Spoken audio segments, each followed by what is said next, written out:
Hello everyone, I hope you all are doing great. The topic for today's talk is connecting applications with services. I would like to give a brief introduction about myself. My name is Avni Sharma and I am a software engineer at Red Hat.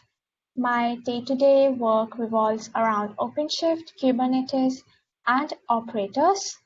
You all can find me on Twitter at my handle, which is 16 Avni Sharma, or you all can drop me an email as well.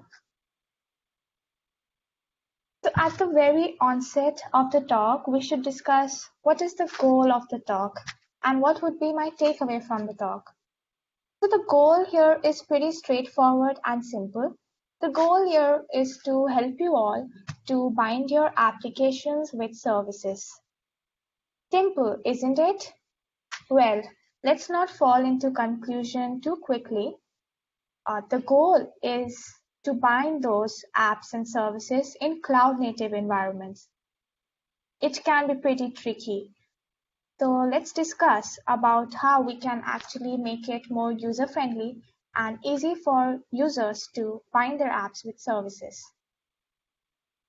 So there would be two important parts of the talk. The first part of the talk, we would be discussing the terminology, what is service binding, the operator that would help us to achieve the service binding, and the internals of the operator.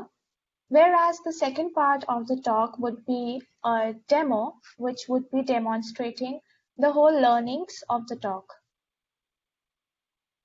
So let's discuss the terminology that we would be using in the course of the talk. The first terminology is service. Service can have multiple meanings in various contexts. For the context of the talk, I would consider service to be a system that provides functionality to other systems. For example, Postgres, Cassandra databases, or Kafka streams. The second terminology would be application. An application can be any system that utilizes services. It can be a web app written in Node.js or a plain Java application. The third and the most important terminology that would be pretty recurring in the whole talk would be service binding. The act and the process of binding these services and applications is known as service binding. So we at Red Hat have tried to provide a very slim and sleek definition for what service binding means to us and my team. It means propagation of exposed configuration values or credentials from the services to applications which want to actually interact with those services. So I would be having, suppose, a Postgres database and an application, for example, a Node.js application, and I want to connect to my service, which is Postgres database.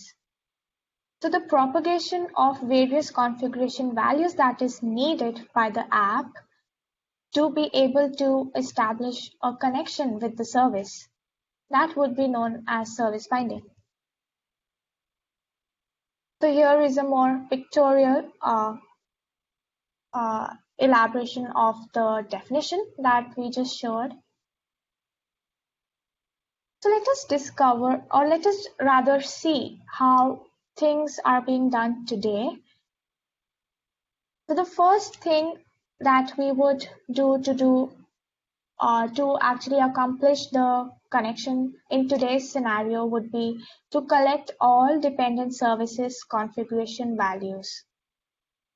So how it is today is that various services like Cassandra, MongoDB, or any service would announce their configuration values differently.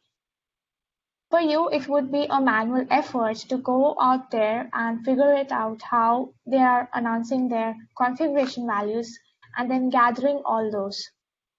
It can be very cumbersome and tiring.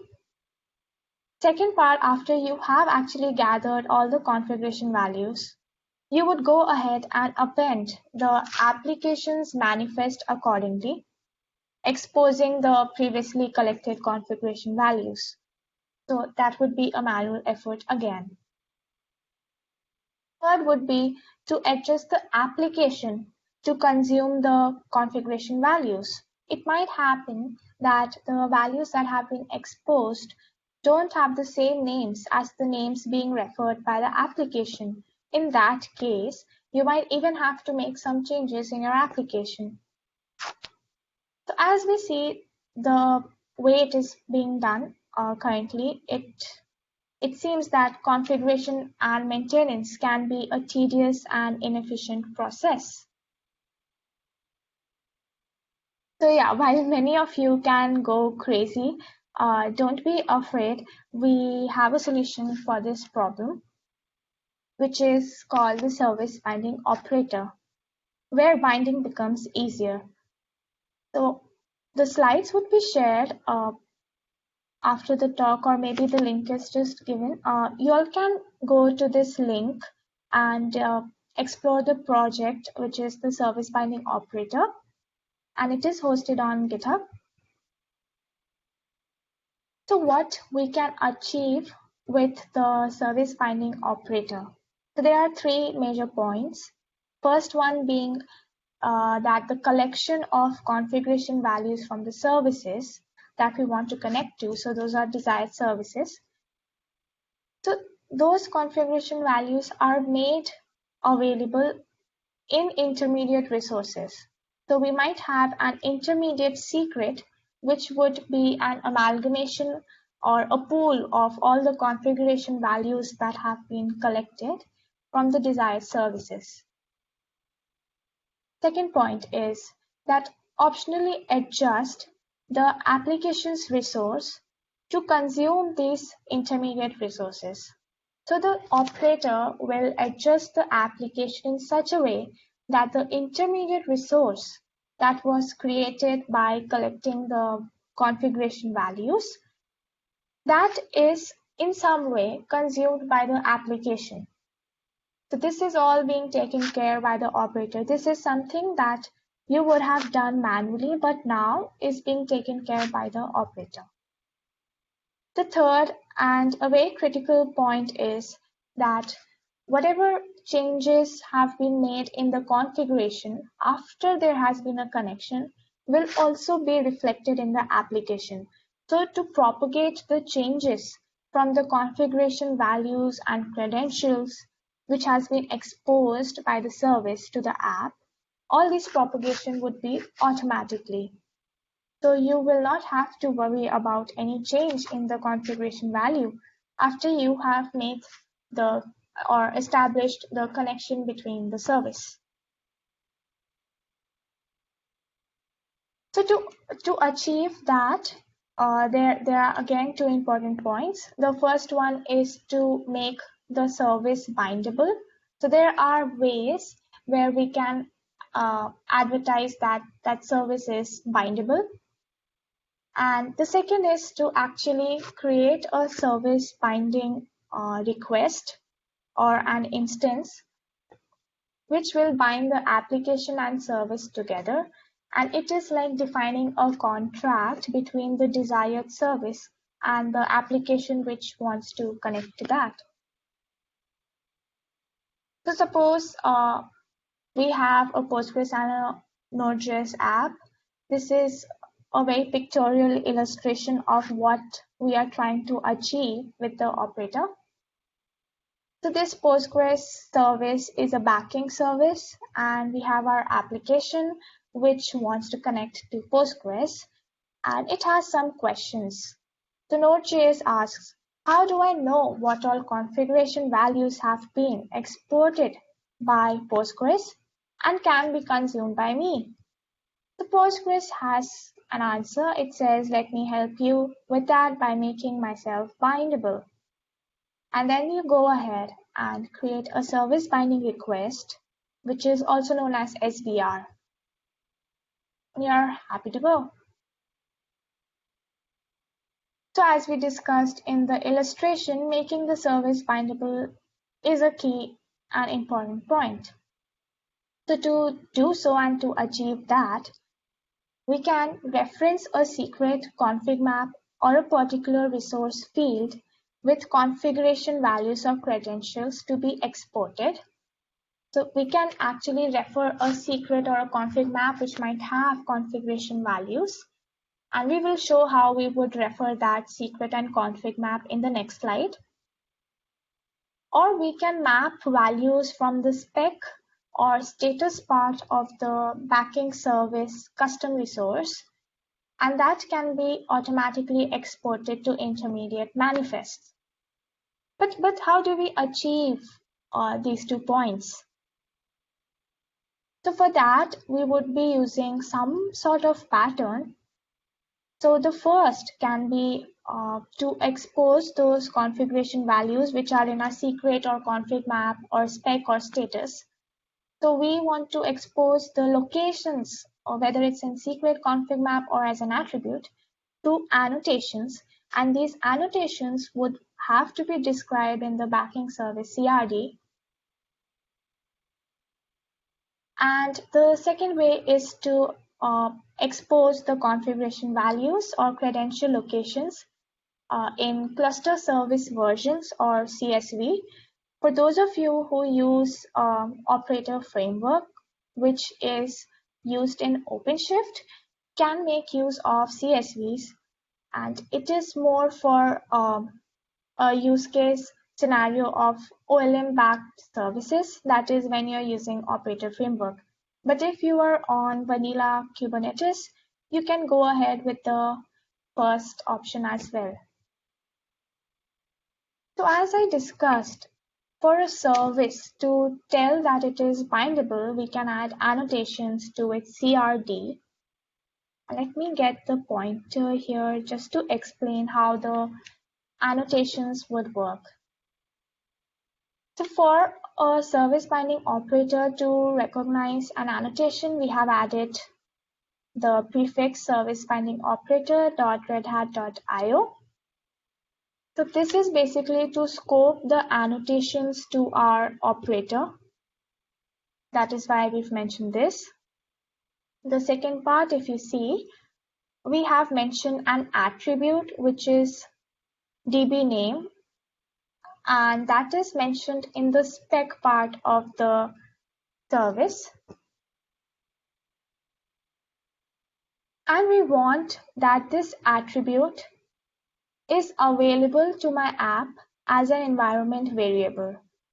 So as you can see, a lot of is going on in this annotation, but I have tried to mark it specifically with using different colors out here. So suppose I have a secret, an object, a Kubernetes object, which is a secret, and its reference is DB credentials, and the key in that secret is user. This secret name is being exposed by the service in the status. So we mentioned that we want the value of user key from this DB credential secret resource, which is in status, to be made available to my app as an environment variable. Now coming to the case of password. For password, we might want it to be as a volume mount instead of an environment variable. For that, we have the convenience of providing it as a volume mount as well.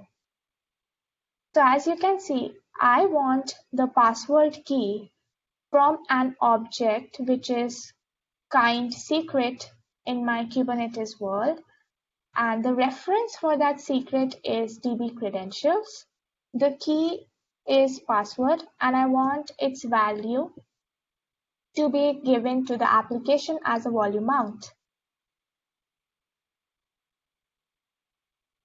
Coming to the next part is how to achieve the same exporting of configuration values in an OLM integration way. OLM is Operator Lifecycle Manager under Operator Framework project. And if you're using OpenShift, then you would be having OLM. And in that as well, instead of annotations, you can go ahead and describe what you want to export over here in X descriptors, binding env object secret user or password.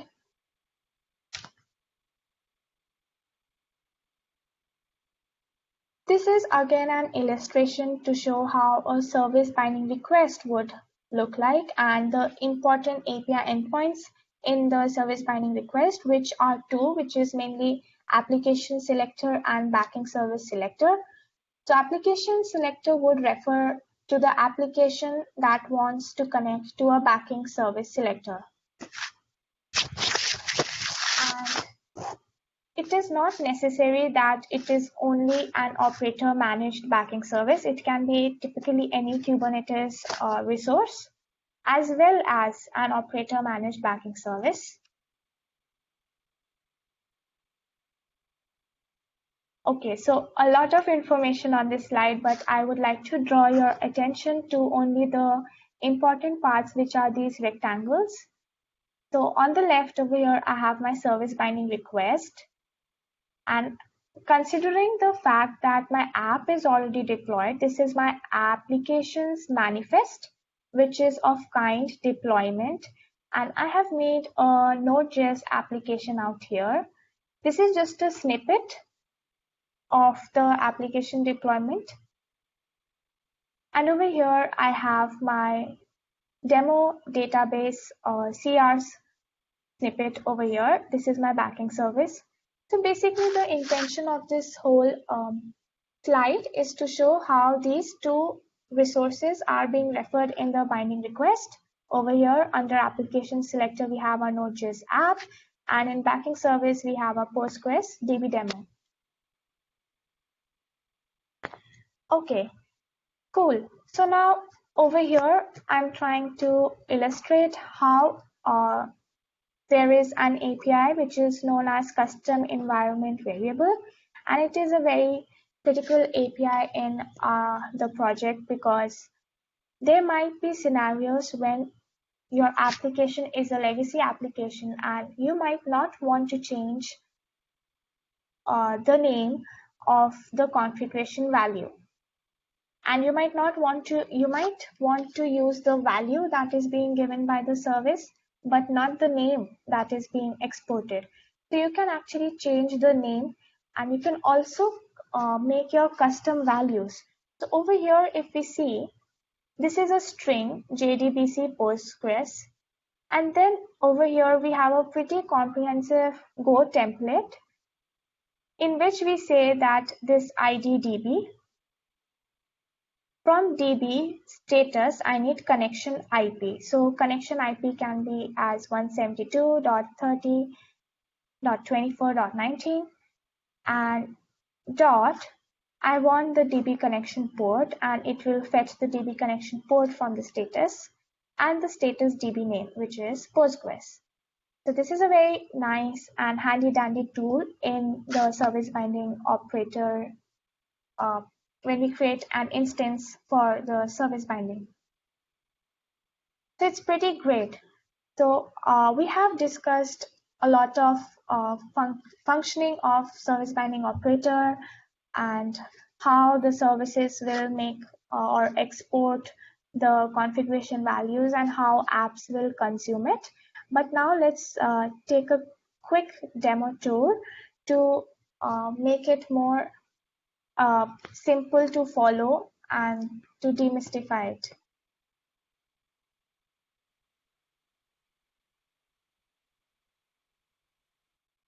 For the demo, I would be using an OpenShift cluster, but you all can use any Kubernetes cluster. So over here, I'm going to Operator Hub and installing my Postgres database operator. I will click on install and I will subscribe to this operator in a particular namespace, which is service binding demo, and I will hit subscribe. As we can see the status of the operator, it is installing, and in some time the install is succeeded. We will now go to developer topology view. Over here we can see the pods and deployments coming up. We will now create an application, or rather import an app, which is a Java application for this demo.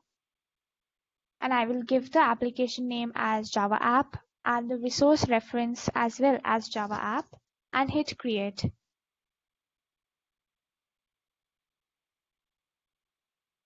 So now I can see that my application deployment is up, but it is still building.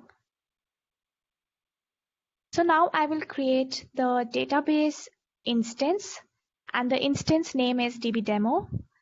There are certain spec values that have been mentioned here, like image name. I will hit create.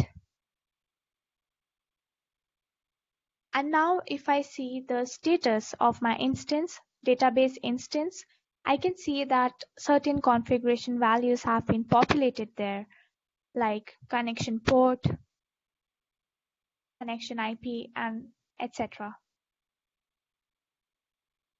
Now again, I would be going to the topology view, and I would see that the Postgres database instance is up and running. Over here, basically, I want to connect my Java app to the Postgres database. My Java app, as you can see, is still building.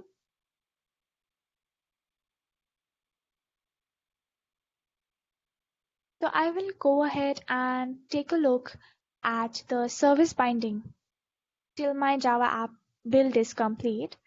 Service binding is basically an intent to bind my service with the application. You all can see that the API version over here has been mentioned as apps.openshift.io, and the kind is service binding request. The name of my resource would be binding request in service binding demo namespace. Under the spec, you can see application selector and backing service selector. And for each, I have provided resource ref, group, version, and resource. For backing service selector as well, we can see that the group is Postgres operator version v1 alpha 1 kind database, and the resource reference is dbdemo. The custom env var, as I had told earlier, is a very handy dandy tool in service binding instance. Over here, we can give the custom name for our environment variable and the custom value. So over here, like we have a string JDBC Postgres, and the values should be from status, DB connection IP, port, etc. Similarly, we can have DB user, and it can be taken from DB config map and the username key. So now my Java app build is ready, but over here you can see that I cannot perform any CRUD operations because my app is not connected to database, so a connection is yet to be established. So I will just copy this service binding request and apply it over here on my console. So now the operator or reconciliation has come up into action, and for this I have assumed that my operator is running locally in the background. And as you can see that the connection has been established between the Java app and Postgres database. So now if I try to save a fruit and hit save, it would be appended in the list. So now we can very clearly infer that a connection has been established by just making a service binding request. How cool is that? Now let us take a look at the intermediate secret that was created as part of this process. This is something that user has not created. This is something that the operator has created, and it has populated this secret with the configuration values from the database. Over here we can see DB user as Postgres and our custom variable JDBC URL, and we can see that the configuration values have been populated as was desired by the Go template. connection IP, connection port, and everything has been populated in the service binding request. For this second scenario, I would be demonstrating how to connect a Node.js application to two backing services. So I have an etcd cluster and a Postgres database already installed in the cluster, and instances for both the services have already been created beforehand. So currently we can see that our Node.js application is loading and booting, and a connection has not been established. So let us go and create a service binding request. But over here we have two services. For that we would be using backing service selectors API. And over here we can see that we have a list of services. First one being Postgres and second one is the etcd. So I will go and hit create. So now the reconcile has happened in the operator, and we are assuming that the operator is running locally. But operator is also available on Operator Hub now. So you all can take a look at that as well. Now we can see under conditions that our operator is ready and the status is true for type ready. That means that the connection between our app and the services has been established. So let's go ahead and check out the route or the URL, and let's try saving some data in our app. So by fruits add, and we can see that it has been appended in the app. That means that our service binding request worked, and we were able to in fact establish a connection between the app and the service. Rather multiple services, because in this case we are taking two services. Now if we go ahead and delete our backing services from the request, we should actually be getting a false readiness type. And yeah, indeed, we are getting that. And the reason for that is empty backing service selectors. So if we remove the selectors, the status would actually inform us that there is something wrong, there is something amiss. And so now I will go back and add the list of services that we wish to connect to and hit save. And now the reconcile is happening again in the operator, and it will look for the services in the background, and the status should be true. So yeah, now it has turned to true. So our service binding request actually worked. All right, that was a pretty cool demo. So I would like to urge you all to take a look at the operator and install it and use it from Operator Hub. It is readily available there. And if not from the Operator Hub, you can also install it in any vanilla Kubernetes cluster. And for that, I have pasted the link to the GitHub repository that you all can refer. And there's a getting started and kind of onboarding kind of guide, which will help you to embrace service binding operator. And there are two blog posts as well. All these links have been shared on the slides, so please take a look at it. And thank you all for attending today's talk, and I'm ready to take questions. And by the time I'm answering questions and discussing it with you all, I would urge the rest of the folks to scan this QR code and send me feedback and suggestions. Thank you all once again for giving your valuable time.